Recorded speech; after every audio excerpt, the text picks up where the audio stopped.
আমার মতো কে কে বেগুন আলু দিয়ে মুরগির মাংস রান্না করে খাইছেন একটু কমেন্টে জানাইন।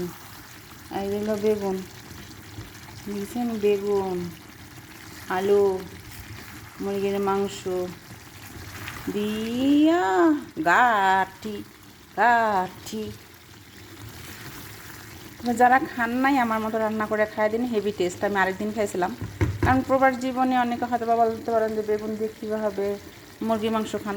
আরে ভাই, আমার প্রবাস জীবন, আমি তার বাইরে যে বাজার সাজাই করতে পারি না, ঘরে যা থাকে তাই দিয়ে রান্না করার চেষ্টা করি। আর খাওয়া যায় না এমন কিছু নাই। যদি পটল দিয়ে গরুর মাংস খাওয়া যায়, পটল দিয়ে মুরগির মাংস খাওয়া যায়, তাহলে বেগুন দিয়ে কেন খাওয়া যাবে না? আমার কাছে একটা আলু ছিল, সেই আলু দিয়ে মুরগির পাখনা, মুরগির খাসা আর হচ্ছে গলা, মুরগির মাংসটা আমি এটাই খাই। মুরগির মাংস রান্না করলে ওটা খাইতে পারি না, কেমন জানি মাটি মাটি লাগে, কিন্তু এটা রান্না করলে আমার কাছে খুব টেস্ট লাগে, এই জন্য আমি এভাবে রান্না করে খাই। অনেকে মানে বলছে যে আপু বেগুন দিয়ে কীভাবে রান্না করে খান।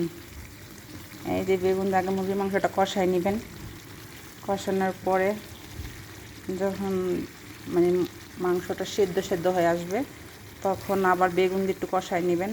কষাই নেওয়ার পরে হালকা পানি দিবেন, দিয়ে টিয়ে পরে যেরকম করে মাখা মাখা করে রান্না করবেন, খেতে হেভি টেস্ট। ভাত বলেন, রুটি বলেন, যেটা দিয়ে খেতে চান ভালো লাগে।